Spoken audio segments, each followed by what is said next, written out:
We are grading every single NFL draft class based on three categories.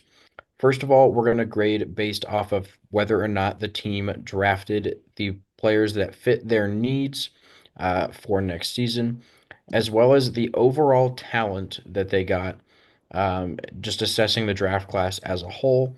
And then finally, the value. Is each player worth where they were drafted at? Were they a steal at that position, or did the team maybe reach a little bit and not get as good a value as they could have if they had traded the pick?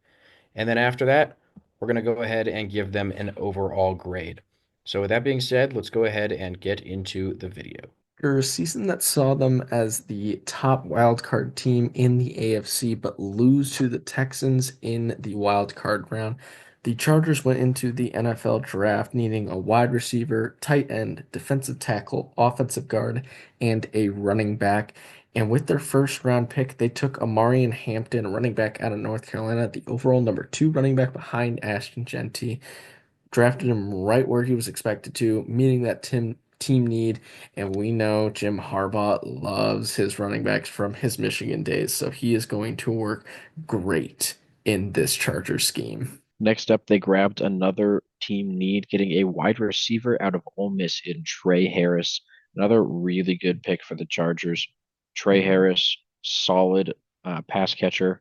I mean, he caught 114 passes for 2,000 yards at Ole Miss in the last two seasons. I think he's going to be a scary weapon for this Chargers team to add for Justin Herbert. Especially considering he had Jackson Dart as his quarterback at Ole Miss, and we know that Lane Kiffin loves to throw the rock all day long, and we know Justin Herbert likes to do that as well. So this is going to be a match made in heaven. Now starts a little bit of an interesting trend for this Chargers draft class. In the third round, they did address a team need in taking defensive tackle Jamari Caldwell out of Oregon. The only issue is that this was a massive reach. He was overall ranked 210. With being projected to be drafted so much later in the draft, if at all, this is just such a weird pick. I am assuming Jim Harbaugh just really liked what he saw out of him, considering the defensive development at Michigan over the last few years, especially while he was there. So I'm assuming this is going to be a beneficial pick, but they definitely could have waited to get someone if they really wanted him. Yeah, their next pick, though, a little bit of a break as far as reaches go. This one, a very good value pick, getting Kyle Kennard, an edge rusher out of South Carolina. He should add some pretty solid depth to this defensive line. And overall, I think this is a significantly better pick, and I think he's a better player than their third round pick in Jamari Caldwell. Without a doubt, South Carolina's pass rush last year was unbelievable. Into the fifth round, back at it with some reaches, taking Keandre Lambert Smith, wide receiver at Auburn.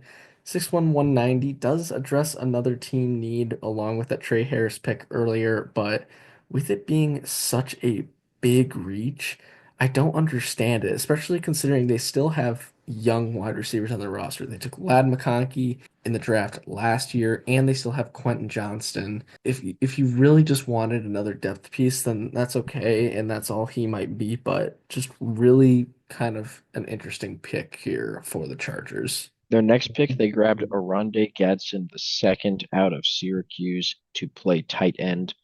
I'm pretty sure that if the Bears had not drafted Colston Loveland, that the Chargers would have loved to take him instead of Omarion Hampton in the first round because of how Jim Harbaugh likes to draft his Michigan players. But this, a little bit of a reach, but again, Harbaugh loves his tight ends. I'm pretty sure he knows what he's doing with this one. Yeah, even though it is a reach, I think he kind of fits the mold of Colston Loveland. He's kind of a combo wide receiver, tight end kind of player. And at 6'5", 243, he's going to be a massive weapon. Into the sixth round, they took Branson Taylor, an offensive tackle out of Pittsburgh. This, again, is just an interesting pick because he wasn't really projected to be drafted. And if he was, it wasn't going to be until well into the later seventh round.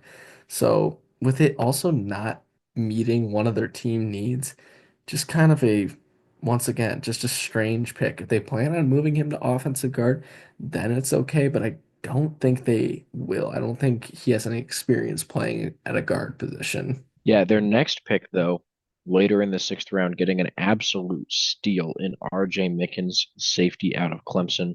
This is a really, really good pick. He was projected early fourth round talent, and they got him at the end of the sixth. Mickens is just an incredible safety, and I think this is going to be one of the steals of the draft. He's going to make probably an instant impact on this Chargers defense. Finally, in the seventh round, with one of the last picks of the draft, they took safety Trikweze Bridges out of Florida. He played 5 seasons at Oregon before playing only 1 season at Florida.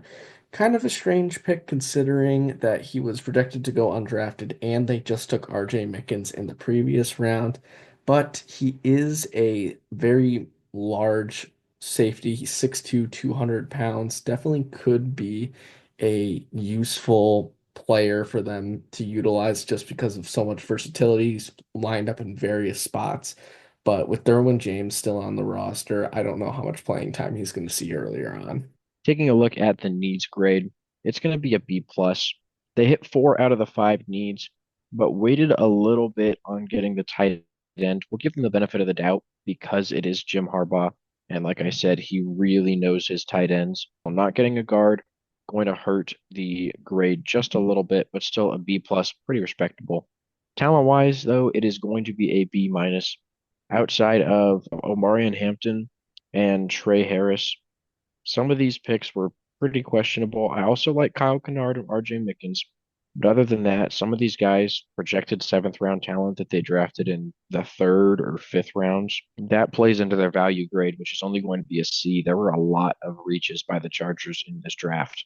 So overall, going to be a B minus draft class for Los Angeles. Yeah, not a terrible draft class. Did meet a lot of their needs, which I applaud them for, and that's at the end of the day the big thing you have to hit. Like you were saying, talent-wise and where they drafted those needs is just a little bit concerning, but I think a lot of these guys are going to make instant impacts. Amarian Hampton is hopefully going to be a consistent threat in the backfield because they've dealt with a revolving door of running backs with injuries and just free agents. Trey Harris is going to be an excellent weapon for Justin Herbert to use, and I think this defense got a whole lot better too. So definitely could be an interesting team to watch out for next season. Maybe they're finally able to dethrone the Chiefs to win the AFC West, but only time will tell here. Thank you guys for watching. Please make sure to like and subscribe so you don't miss out on any more of our videos, and we will see you in the next one.